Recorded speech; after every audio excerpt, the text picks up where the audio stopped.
आदमखोर चुड़ैल की कहानियां भारतीय लोक कथाओं और ग्रामीण इलाकों में अक्सर सुनी जाती हैं। ये कहानियां प्राचीन समय से चली आ रही हैं और इनका उद्देश्य लोगों को डराना या जीवन में नैतिकता सिखाना होता है। ऐसी ही एक कहानी है आदमखोर चुड़ैल की कथा। बहुत समय पहले एक छोटे से गांव के पास एक घना जंगल था।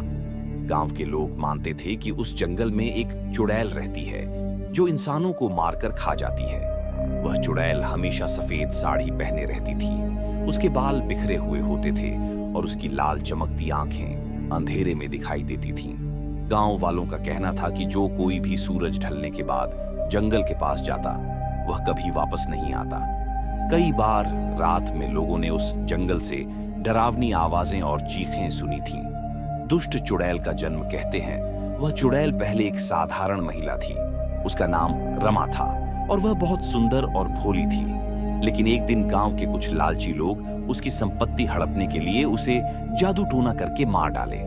मरने से पहले उसने कसम खाई कि वह उन सबको बर्बाद कर देगी।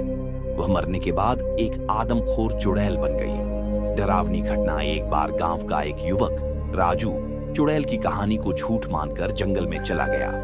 गांव वालों ने उसे रोका लेकिन वह नहीं माना। उसने कहा, मैं भूत प्रेत जैसी चीजों पर विश्वास नहीं करता। ये सब मनगढ़ंत कहानियां हैं। जंगल में पहुंचने के कुछ देर बाद राजू ने एक अजीब साया देखा।